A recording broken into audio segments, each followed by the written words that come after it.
Entrevista el Telematutino 11, gente importante a tratar temas importantes. Hoy tenemos la participación de dos jóvenes con currículum impresionantes. Son madres, legisladoras.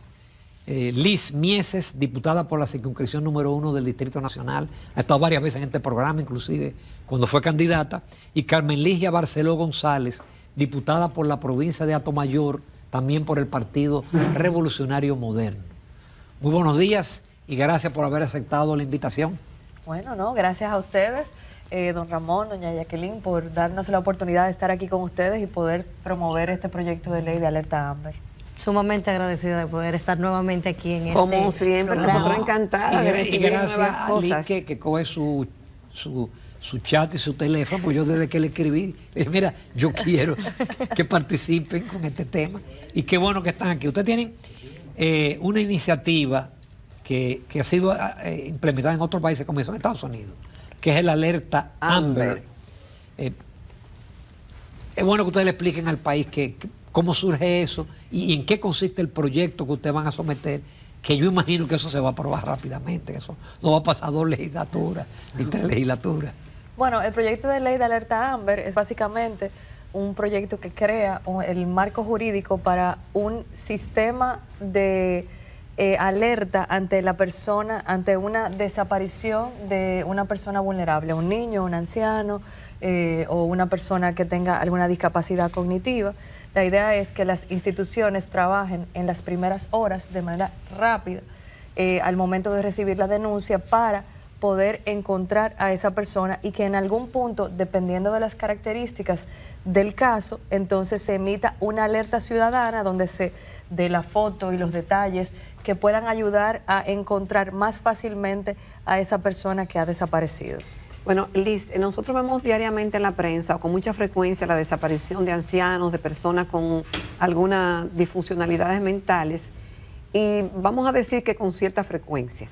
Pero antes de ustedes embarcarse en este proyecto de alerta Amber, ¿contaron ustedes con algún estudio, alguna estadística de cuál es la realidad en República Dominicana con respecto a las personas desaparecidas, con las características que protege ese marco legal que tendría la alerta Amber? Efectivamente, nosotros tenemos ya, bueno, desde que iniciamos el trabajo legislativo en agosto del 2024, revisando. Esto es un proyecto que no somos pioneros en el mismo, es un proyecto que viene replicado de otros países, alrededor de 30 países en el mundo tienen alerta Amber, o con otro nombre, pero bajo el mismo esquema. Aquí en la República Dominicana, en un lapso de los últimos 10 años, han habido alrededor de 2.300 desapariciones o sustracciones. A nivel métrico, no son estadísticas que están sumamente altas como cuando lo ponemos en referencia con otros países. Exacto. Sin embargo, nosotros como país no podemos darnos el lujo de que cuando hay una desaparición o sustracción sea que se hable del mismo. Alerta Amber viene a poder motorizar, se podría decir, un efecto más rápido. El enemigo de una desaparición o de una sustracción es el tiempo. Sí. Y no podemos darnos el lujo de que personas en vulnerabilidad se tomen 48 horas después de reportada para iniciar una búsqueda. Por eso, en mi caso como madre, en el caso de Carmen Ligia, apostamos a la aprobación de este tipo de leyes que al final del día lo que busca es llevar bienestar a la gente y se ve replicado también en el sentido de que no solamente es la desaparición, no solamente es la persona que desaparece, sino y sus familiares en ese trayecto de esa desaparición. Necesitan tener un acompañamiento que es parte de lo que nosotros también vislumbramos en este proyecto de ley. Pero entonces yo imagino que esto va a requerir la cooperación de varias instituciones del Estado, ¿no? Sí, así es. De hecho, en el proyecto de ley que nosotros sometimos, se crea una especie de comando central que está copresidido con el Ministerio Público y la Policía Nacional. Además está el sistema 911 y otras dependencias de la policía y de las Fuerzas Armadas y otros organismos del Estado para que trabajen de manera conjunta. Inmediatamente nosotros sometemos el proyecto de ley, se nos acerca una comisión interinstitucional del Ministerio de Interior y Policía, el 911, la policía, precisamente esas instituciones que nosotros ya habíamos hablado en nuestro proyecto, que aunque habíamos tenido aproximaciones anteriores a nosotros someter el proyecto de ley, pues ya se sientan a hablar con nosotros en la Cámara de Diputados, a socializar con el presidente de la Cámara de Diputados, Alfredo Pacheco, con nosotras dos como diputadas y con el vocero de la bancada del PRM, para explicarnos todo lo que venían haciendo durante 1 año y 3 meses en materia de desarrollar este tipo de protocolos para el tema de cuando desaparece alguien. Muchos de estos protocolos ya están en implementación. Entonces, con este proyecto de ley, lo que venimos es, vamos a decir, que a crear el marco jurídico general para que esa alerta y esos protocolos puedan funcionar de manera segura y que sea operativo. Entonces, es un momento en el que el Congreso y las instituciones pues nos estamos uniendo para sacar una pieza, no la que Liz Mieses y Carmeligia Barceló depositaron, sino la que operativamente se necesita para que el protocolo funcione y para que la alerta, no solamente la alerta Amber, sino cualquier alerta que pueda determinarse necesaria para activar en caso de que una persona desaparezca, pues pueda tener ese marco normativo.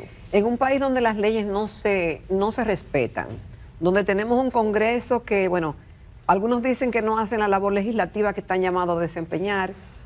También sabemos de proyectos que tienen años, décadas, importantísimos y que no pasan. ¿Qué expectativas tienen ustedes de que este proyecto, vamos a decir, que se apruebe y que existe ese marco jurídico y que haya ese supuesto compromiso con las instituciones involucradas? ¿Qué expectativa tienen de que realmente eso se vaya a implementar en el país y que vaya a funcionar? Mira, precisamente yo al reunirme, Carmeligia, con el grupo de instituciones, yo me sentí muy complacida por la disposición que vimos mostrando las instituciones públicas. Yo creo que hay una disposición del tren gubernamental, del Ejecutivo, hay una disposición de la Cámara de Diputados. Nosotros sometimos este proyecto con más de 60 firmas, de 60 diputados de diferentes bancadas. Creo que estamos en un momento, en el tiempo perfecto, en el sentido de que ha habido situaciones que tocan la sensibilidad de la gente para poder aprobar esto. Bueno, y perdón, el caso del niño en Jarabacoa, correcto, por el ejemplo, que está actual.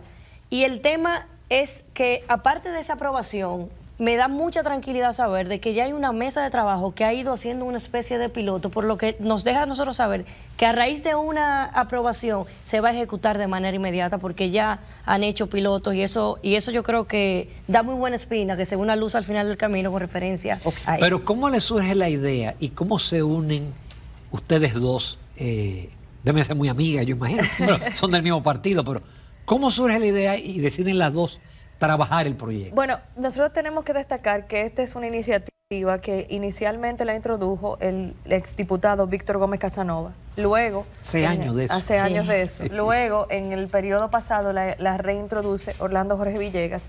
Y cuando nosotros llegamos, que estábamos hablando del tema de las desapariciones alrededor de septiembre, pues por nuestra condición de madres, o sea, yo no me puedo imaginar, yo no alcanzo a imaginarme lo que debe sentir la madre de un niño en el momento de su desaparición. El otro día estaba yo en el parque y perdí a mi hija de vista por 30 segundos.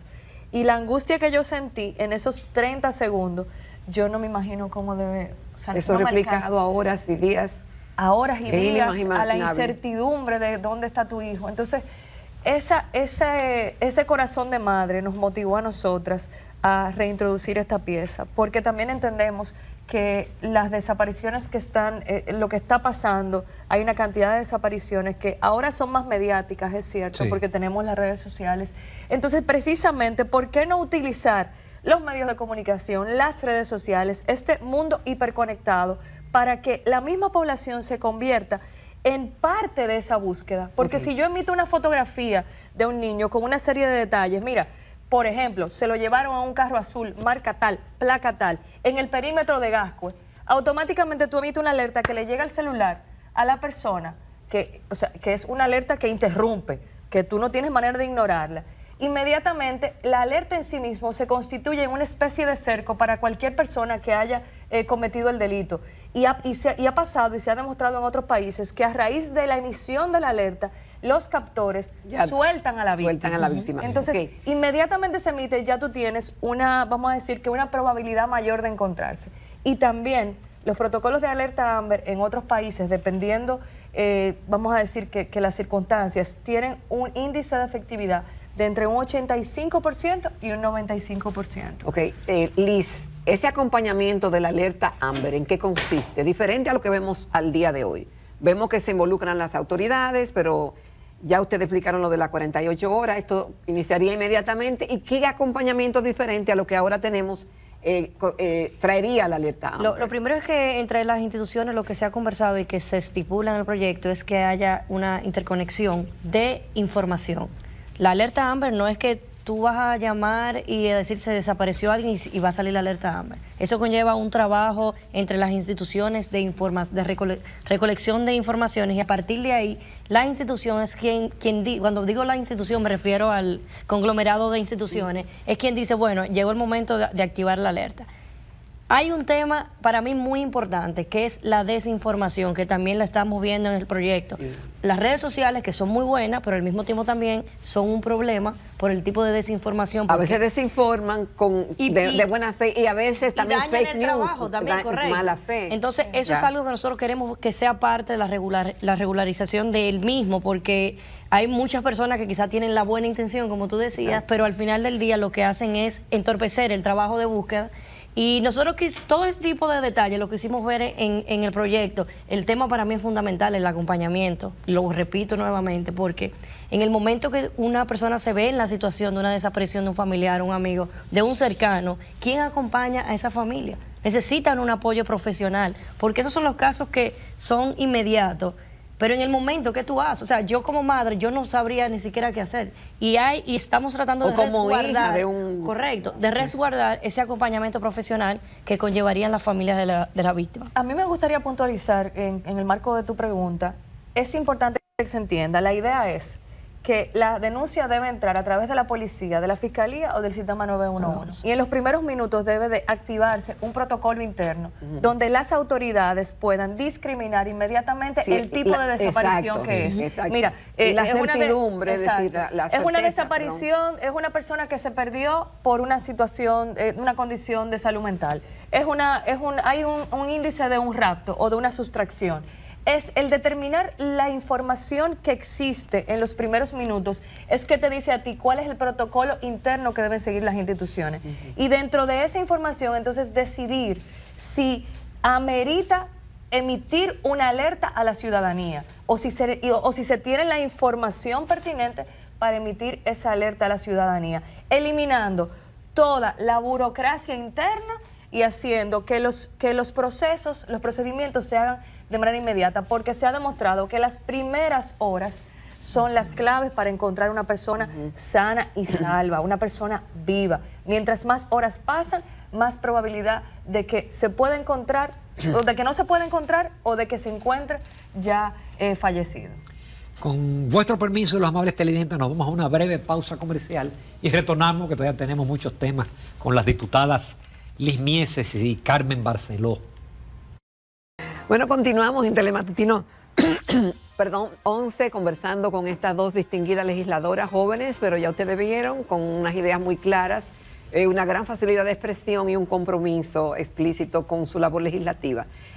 Son ellas Liz Mieses, del Distrito Nacional, y Carmen Barceló, de Atomayor, ambas del Partido Revolucionario Moderno. Y no quisiéramos desaprovechar la presencia de ustedes aquí con un tema que también es importante y que se le está dando mucho seguimiento, sobre todo en momentos en que la sociedad espera de que haya una buena labor legislativa. Y me quiero referir al tema de la Cámara de Cuentas, que ya pasó por la Cámara Baja. Ustedes estuvieron en las entrevistas, en la selección, luego en la preselección, luego en la selección de lo que se mandó a la Cámara Alta. Esa experiencia, ¿cómo fue? Yo quisiera que compartiera con nosotros lo que nos dijiste fuera de cámara con respecto a las puntuaciones de algunos de los postulantes. Mira, definitivamente en mi caso fue una experiencia bastante ardua. Fue alrededor de casi 200 personas que se entrevistaron una a una. Hicimos un trabajo kilométrico dentro de la Cámara de Diputados. Entre ellas, primero se eligieron los primeros 50 que vimos nosotros en comisión. A partir de ahí sacamos los primeros 25. Y ya en la Cámara se sacaron las 15, las 3 ternas de 5 que se enviaron al Senado. ¿Qué prevalió dentro de la comisión? Los perfiles, los altos perfiles que vimos, las puntuaciones. Nosotros tuvimos el desempeño y el currículum. Correcto, y inclusive también la forma de alocución de cómo daban sus discursos del perfil. ¿Por qué? Porque la Cámara de Cuentas, al pasar de los años, lo que hemos podido percibir es que no se ponen de acuerdo. No hay una afinidad entre los incumbentes pasados. Entonces nosotros quisimos tratar de una forma u otra, entre la forma de locución, de cómo expresarse, más un perfil que sea adaptado a los tiempos modernos, que lo que se necesita. Se conversaban de que solamente contables. Sí, se necesitan contables, se necesitan abogados, pero también se necesitan tecnólogos, ingenieros en sistemas, porque hoy por hoy la contabilidad va muy de la mano con el tema de inteligencia artificial. Hay muchas herramientas para un buen desenvolvimiento dentro de la Cámara. Se eligen esas 3 ternas, que hubo muchas personas con excelentes notas y notas similares, que ahí se ponía un poquito más difícil. Correcto, ahí se ponía un poquito más difícil porque ya tú dices, correcto, entonces ahí entra también el tema de votación. A mí me llamó mucho la atención ver la posición de la oposición dentro de la Cámara de Diputados, ya que yo participé de todas las comisiones y en ningún momento hubo ningún tipo de queja por parte de la oposición. Sin embargo, a la hora de la aprobación de las ternas, emitieron unas quejas que yo como parte de la misma dije, pero ¿y este teatro? ¿Qué pasó aquí? Pero lamentablemente esa es la política y ojalá que dentro del Senado no haya politiquería y que entre las 15 personas que se eligieron verdaderamente podamos contar con una Cámara de Cuentas que marque la diferencia. ¿Son 5 o hay suplentes? No. Porque esa es una de las dudas. Y me escribió un televidente, yo tenía entendido de que no eran con suplentes. Él me ratifica, la Cámara de Cuentas no tiene suplente. ¿Cuál es la realidad? En el caso de lo que se conoció dentro de la Cámara de Diputados, no sé si ha habido alguna variación en el Senado, solamente se va a elegir una terna de 5 personas. Son 5. Sí. Pero parece que la línea es la doctora Emma Polanco. Doña Emma le fue bastante bien en la entrevista, definitivamente es una persona con una experiencia que se nota con el simple hecho de tú conversar con ella, tiene un currículum excelente, sí, le fue muy bien, hubo otras personas también que le fue sumamente bien. Tengo que decirle, no es por un tema de ser mujer, muchas mujeres con capacidades, con un perfil excelente también. Yo creo que dentro de la Cámara de Diputados se hizo una tremenda labor. El presidente de la comisión, Rogelio Genao Lanza, hizo una tremenda labor como presidente de hegemonía entre los miembros, aunque el día de la sesión se vio otra cosa por parte de la oposición. Pero eso es parte de esto. Yo creo que que el Senado hoy tiene 15 personas con muchas capacidades para elegir una Cámara que verdaderamente valga la pena. O sea, a lo mejor están que por eso, los empates y la... Hay notas semejantes, completamente semejantes, o sea que puede ser que por ahí el tema de que no se haya... Pero no por el tema de que cada partido quiera tener un representante o quiera pujar por uno en particular. Mira, yo no puedo hablar... Digo, ahora que son 2 bloques, yo no puedo hablar dentro del Senado, pero en la Cámara de Diputados, vuelvo y te repito, la comisión trabajó en pura hegemonía, hubo una cohesión, armonía, hubo una cohesión excelente, no sé dentro del Senado, una cosa es lo que vemos, otra cosa es lo que no se ve, no sé la oposición, en qué posición están. Aquí lo que debería priorizarse es lograr que dentro de los 15 que se han seleccionado, elegir los mejores. Los mejores, Y no claro. es solamente un perfil técnico, como ya decíamos, hay que tener muy en cuenta el tema de las habilidades blandas, porque Así es. uno de los retos que tuvo la anterior Cámara de Cuentas, que quizás por eso, una de las razones que entendemos que no funcionó, es precisamente que ellos no se ponían de acuerdo, que había una especie de tirijala y que faltó un poquito de gerencia para lograr acuerdos internos para incluso hacer los trabajos. Entonces, eso demuestra, y otras cosas, que no es solamente que tú seas un buen técnico, tienes que tener habilidades gerenciales, tiene que haber una habilidad de manejo de conflictos, emocional. una inteligencia emocional, y sobre todo también tiene que haber un poco de experiencia en el manejo de la cosa pública, porque para tú auditar a una institución pública, tú tienes que saber cómo funcionan en la práctica. Yo creo que hay que priorizar eso. Es decir, que la en ese experiencia previa es importante. Claro, pero yo no me refiero a la experiencia previa únicamente en auditoría y en materia técnica, me refiero al ejercicio de la administración pública, de la gerencia, porque no es lo mismo el ejercicio en el sector privado que en el sector público. No es lo mismo, tiene otros tipos de incidencias y hay que conocerlas para poder hacer un trabajo, vamos a decir que integral en cuanto a lo que es la fiscalización de los recursos públicos. Yo me voy a otro tema, Carmen Ligia, porque tú vienes de una familia productora y van a pagar 10% de arancel, son exportadores. Es que ¿cómo reciben ustedes eso? Bueno, uno nunca quiere pagar más impuestos. En realidad, en el ejercicio privado, pues el tema de que haya más impuestos siempre afecta la rentabilidad y pone a las empresas en una situación de tener que reinventarse. Entonces, vamos a tener que ver de qué manera pues también el gobierno pues ayuda en este aspecto, porque ya de por sí se pagan muchos... hay mucho costo en lo que es la producción agropecuaria. Usted sabe que el nivel de riesgo que tiene la producción agropecuaria es importante. Mire, y le pongo un ejemplo que no tiene que ver con aranceles. Nosotros que hemos sido productores de cítricos durante la mayor parte de nuestra vida, desde mi abuelo, mi padre y mis hermanos ahora, hace unos años tuvimos que empezar a sustituir la plantación de cítricos por coco, por plátano y por otros rubros. ¿Por qué? Porque hubo una enfermedad de los cítricos a nivel mundial que hace que en climas como los nuestros sea menos rentable la producción de cítricos. Entonces, realmente llega un momento en que uno tiene que irse moviendo. Entonces, la producción agropecuaria es un rubro muy económico, muy riesgoso, con distintas...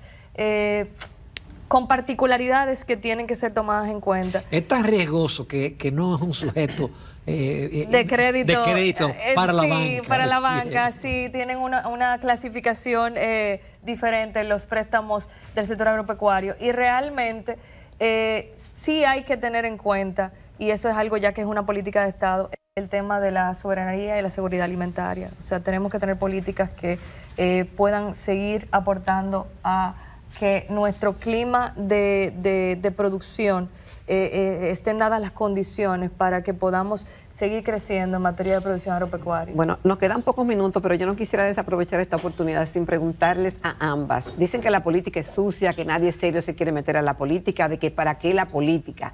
Ustedes que son preparadas, jóvenes, inteligentes, bonitas, ¿cómo ha sido la experiencia en la Cámara de Diputados, que es tan particular y que hay tanta gente diferentes? Sí. Además de usar tacones, como decía Liz, acostumbrarse a eso, ¿cuál ha sido la experiencia? Liz viene de la regiduría. Sí, así es. De estar en la calle. De estar en la calle, ahora estar con tacones. ¿Cuál ha sido la experiencia, Liz? Mira, en mi caso ha sido gratificante en muchos aspectos, ha sido un cambio muy radical. Ustedes van a las sesiones, ¿verdad? No, a las sesiones no, las sesiones lo de menos. Obviamente las sesiones son 2 o 3 veces en las comisiones. Yo nunca en mi vida había hecho tanto trabajo de oficina como lo estoy haciendo a partir del 16 de agosto del 2024.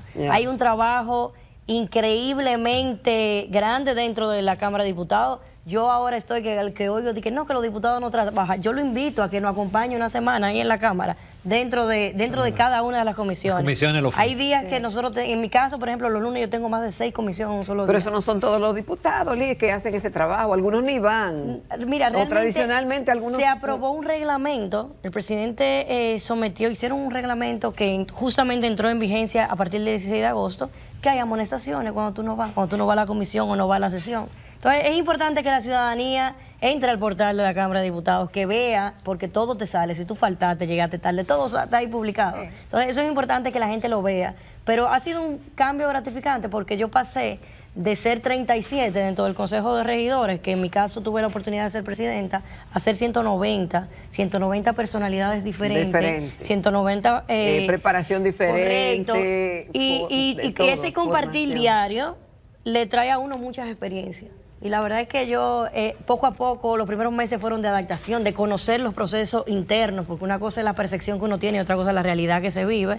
Y creo que uno se ha adaptado bastante bien. ¿Y tú, Carmen? Mira, sí, mucho trabajo, una cosa es lo que uno piensa antes de llegar a la Cámara y otra cosa es la realidad con la que uno se topa. Pensaba que no era así. No, quizás no me imaginaba que era así. Pero la verdad es que es mucho trabajo el que lo hace responsablemente, como tú dices. Yo creo que en cuanto al tema de que preguntas, de que hay personas que no se quieren meter, yo creo que tiene que ver más con el hecho de que inmediatamente tú asumes una función pública, vienen unos ataques como amarrados a la función, sin importar quién tú seas, sin importar tu ejercicio previo. Y muchas veces sin importar lo que estás haciendo en el momento, sino que hay como una preconcepción de que todo el que esté en política, o todo el que esté en la Cámara de Diputados, o todo el que es senador, tiene algún grado de corrupción. Y eso no es así. Entonces, hay una malinterpretación también, o malinformación de cuál es el rol real de los legisladores y qué requiere tener un legislador para estar allá adentro. O sea, desde la cantidad de horas que uno tiene que dedicar a estudiar, nada más. Desde la cantidad de horas que uno tiene que dedicar a discutir en las comisiones para sacar piezas legislativas que realmente puedan tener algún grado de consenso o de incluso sentido. Y el tema de las sesiones, que es lo que usted ve. La ciudadanía solamente ve el proceso de votación en las sesiones. Sí, de que levanten la mano. ¿Están de acuerdo con esta moción? No es consciente de todo el trabajo previo que hay que hacer en comisión y del trabajo de ponerse de acuerdo también, porque estamos hablando de fuerzas políticas que vamos a decir que representan a toda la sociedad dominicana. El Congreso Nacional y la Cámara de Diputados es un reflejo de todos los grupos sociales que hay en República Dominicana, y ese proceso de ponernos de acuerdo lleva su tiempo y es arduo. Y yo imagino que todo eso se agrava cuando se es esposa y madre. Sí. Que hay que dedicarle tiempo. No, y Sí, empresaria, es un con, Sí, porque quizá con otras el labores el político no tiene horario, señores. Así. Ayer nosotros conversamos que hay gente que a las 4:30 de la mañana te está escribiendo, pero también te escribe a las 12 de la noche. Entonces, eso es mira, yo creo que el mayor reto para las mujeres que somos madres, que estamos casadas, es el tema del tiempo. Porque es un tiempo que uno le resta a su familia, que le resta a sus hijos, pero con miras de tener una colectividad con mayor bienestar. Qué bien nos hemos sentido, porque uno se ve con optimismo el futuro político. Uno dice, oye, pero cuánta gente con posibilidades presidenciales y de todo tipo. Y qué buenos jóvenes empoderadas, capaces y dispuestas a dar el todo por el todo. Y que el liderazgo femenino está creciendo, don Ramón. Sí. Todavía falta, Sí, falta mucho, Faltan pero mire, muchas diputadas hay y que senadoras. felicitar no solamente desde el punto de vista político, hay que felicitar a Francesca Ranieri, que asumió esta semana la presidencia de la Cámara Americana de Comercio, que es primera mujer en 101 años de historia. Entonces también el empresariado está creciendo ese liderazgo femenino, o sea que hay un movimiento social importante en ese sentido. Qué bueno, muchísimas gracias Liz y Carmen, y esperamos tenerla de nuevo de manera independiente y que ese proyecto... O juntas en otros proyectos. Claro. Y que ese proyecto tenga la aprobación, porque de verdad es necesario. Y nosotros le pedimos a ustedes que sigan hablando de este proyecto de ley de alerta Amber y haciendo conciencia para que nos ayuden también a empujar desde aquí. Correcto. A que se Claro. apruebe lo Y antes gracias por posible. enviárnoslo Cuenten. previamente y lo vimos, sí. Cuenten Gracias. con eso. Nos despedimos acá porque hay una entrevista que fue grabada en el día de ayer por razones de tiempo con el señor Luis Eduardo Flores, venezolano. Él trata el tema de la regularización de los venezolanos en la República Dominicana. Nos despedimos de aquí con broche de oro, con estas damas brillantes y hermosas, y nos vemos mañana si Dios quiere.